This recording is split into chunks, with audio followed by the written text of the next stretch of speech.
Mike with Asymmetrical Preparedness. This video is about gas masks.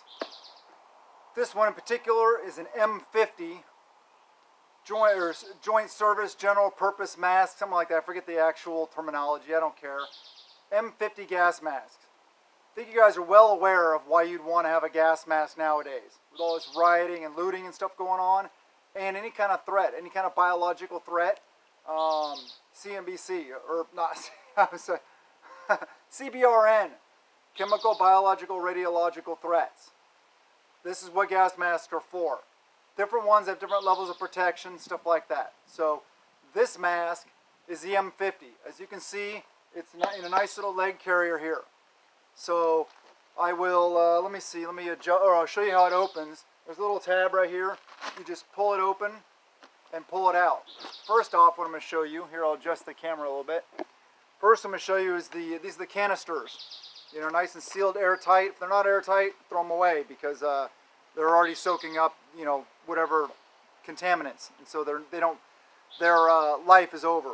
So this is primary filter for the M50. You can see the little thing on the back there. Yeah. Type 1, Class E, Style 1, whatever. They're filters, dual filters, the pack of 2. Set that off to the side. Pull out the mask, you just pull it out like that. This is the mask. So, why is the head covering on the front of the mask? Well, I'll show you why. Take your hat off, and then what you do is you grab the mask and you put it up to your face. When you put it up to your face, you grab the front here and pull it over your head. So it's quick. You can put it on a lot faster than you can if you're sitting here like this and you're trying to, you know, go like this and stuff. See? All right, that took a little bit longer. I mean, I'm not saying a lot of time, but a little bit longer than this. Put it on, pull up and over. There you go. That's how you don the mask. All right, so you can see the mask. This is an M50 military. As far as I know, current issue. I mean, I left the service, you know, a little bit back. So I don't know what they may be wearing something different now. I'm not sure. But it's got the dual, you know, places for dual filters. Has the drinking tube on it. It has the connections for a mic. Little thing here, you can see that opens up. There's little prongs there, connect a mic. There's the valve shut off for the drinking or on. So yeah, just leave that in whatever position you want, basically. You know, it's got replaceable lenses for the goggles. You can also get, I've had tinted ones before. I'm not really sure how available they are, and I don't even know how much these masks are on the you know, on the market nowadays. I'm not sure. The replacement canisters for them are expensive. I think it was like, what, 50 to 80 bucks, I think, for a set. So it's something you're not going to be wearing long term, because that's another thing people don't understand. You can't just take the canisters out, put them on the mask, and then just wear it whenever you feel like it. Leave the canisters there. It saturates with contaminants, with whatever's in the air. So it's not going to be effective. And also, don't use those World War II German surplus ones, you know, the ones with the big long thing with a canister on the end. Because those canisters are so out of date, they can actually be toxic. They can actually kill you. And I'm not an expert on gas masks. I'm used to the one I use. I have it. We have them. Several of them. But it's a good prep to have. It's something not to overlook. They are, you know, expensive. What, $300-400 bucks? I don't know. I don't even know. Maybe it's like maybe you can get a decent mask for 200 bucks. I forget. I haven't looked at masks in a long time because we have what we need. We don't have very many cartridges, to be honest with you guys. It's a weak area in our preps because we all have them, right? It's just money, buying and justification for why would I spend all this money on a whole bunch of extra canisters or cartridges for this mask when it has limited use. I mean, if you got a biological weapon around, I don't know. I mean, I don't even know if I have enough canisters. I think we do have enough canisters for all my family to be wearing masks in our vehicle and get to our bug out location. Actually, several of our bug out locations. Meet up with our mag, stuff like that. long enough actually is the biggest point, is the long enough to get out of the immediate area where the threat is, which is the point of it. Also practice, like I talk about training. Train with these things. How do you shoot with them? How do you get cheek meld with a gas mask on? You're not going to. So if you haven't shot with them, trained with them, tactically moved with them, you have no idea what it's going to be like. And then you're going to be all SOP, you're going to be all messed up. You're going to be SOL when you need to employ this and your firearm at the same time. And practice with your secondary. Practice with handgun with it. How does that work? Practice with all your gear on. How does that work? How does it integrate with it? Training is key. You got to have the tactical ability and knowledge, training, skill, all those things to utilize these properly. And watch videos on how to wear these, how to use them, how to clean them. I'm not going to really go into all that stuff. I don't go really in that depth in a specific topic. I just want to empower you guys and teach you guys and show you some things that will help you out, help you be better prepared. So this is one of them. Also, some of the care for this mask is always wipe down the lens, the outside of the lens, inside and out.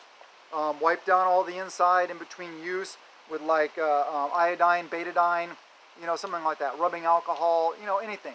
Actually, wouldn't really use alcohol because it may degrade the rubber.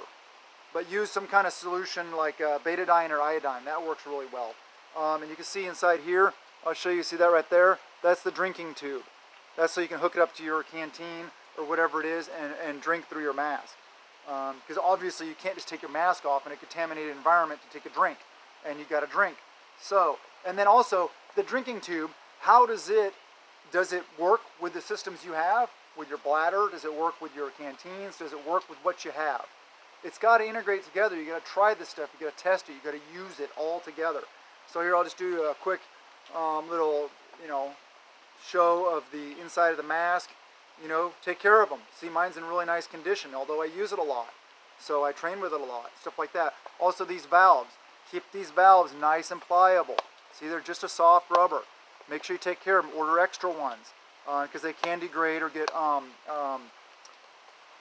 hard and brittle over time. So they last quite a while, but make sure your valves are in good condition. Check your mask, check the seals all the time. Every time you have to use it, do a good inspection of it.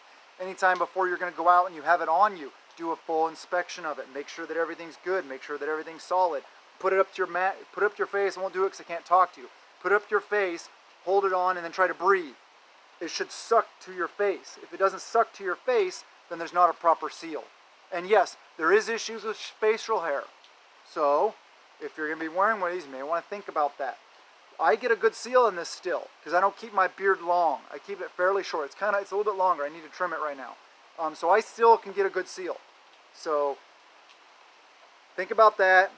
Think about the systems, how you're going to employ them, what you're going to get. I even forget the sources. There are some good websites that have a bunch of different masks. They have ratings on all of them. They talk about all of them. They have, they sell them there. A lot of input on the different kinds of masks. So do your research. You don't have to have an M50, but it is a good mask. It's a good option, and you can buy them. And then this, I showed you the pouch. Here, let me put the camera down. Sorry. It's just a leg pouch, and it's actually a soft armor shroud it's on. It's a level 3 shroud. It's just basically, it's a leg rig setup that you can attach anything you want to it.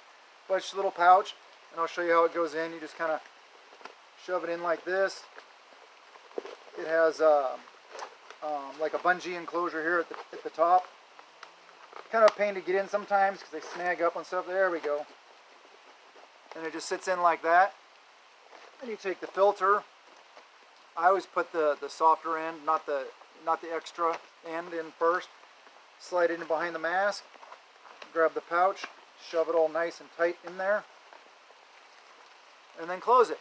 It's simple. And then you got it. One thing I don't like about these is you got to keep it kind of tight so it doesn't flop around a bunch. I don't like things flopping around, gear flopping around. It's part of your gear checks prior to leaving on mission, on patrol, on watch, whatever you want to call it. So, with that said, check out gas masks. It may be a weak area in your prep. Like I say, it's a weak area for a lot of people because the canisters are expensive. But look at the time frame. How long are the canisters good for? And how long are they good for depends on the environment. How saturated is the environment with bad stuff, with chemicals, with biological weapons, all that kind of stuff like that.